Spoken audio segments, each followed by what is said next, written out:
Welcome to this video exploring the evolution from 1960s civil rights rhetoric to modern political terminology, examining how these different eras frame social and political change.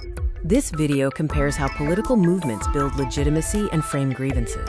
While 1960s rhetoric focused on universalist and constitutional ideals, modern terminology often employs intersectional and critical frameworks that challenge traditional institutional structures.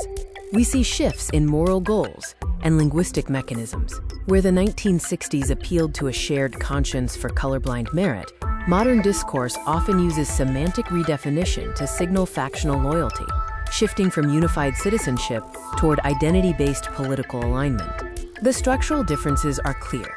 The 1960s model relied on grassroots mobilization to drive legislative reform based on universal principles. In contrast, the modern model often begins with academic theory, leading to institutional adoption and top-down enforcement.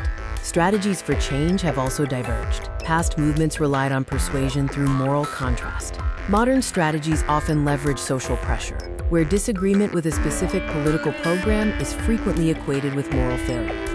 This flowchart illustrates the cycle of modern political terminology, moving from academic origins to institutional adoption, which in turn triggers public backlash, legislative counteractions, and eventually constitutional legal battles.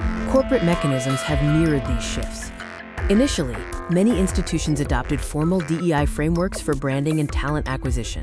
By 2024, however, this trend encountered significant pushback, leading to a period of quiet disengagement. Facing regulatory and financial pressure, many firms have reframed their programs.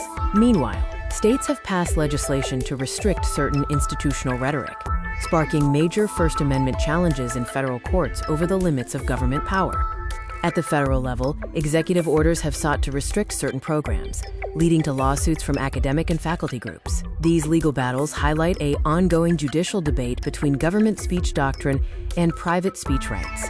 The core of these legal battles involves viewpoint discrimination and constitutional conditions. While states argue they are protecting individuals, courts have largely enjoined these restrictions, viewing them as attempts to penalize specific content.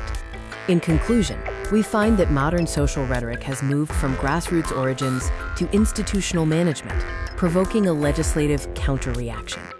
This cycle risks leaving citizens in a polarizing loop where language is often used for control rather than cohesion. Thank you for watching. Stay woke, stay safe, stay ready, and safety first.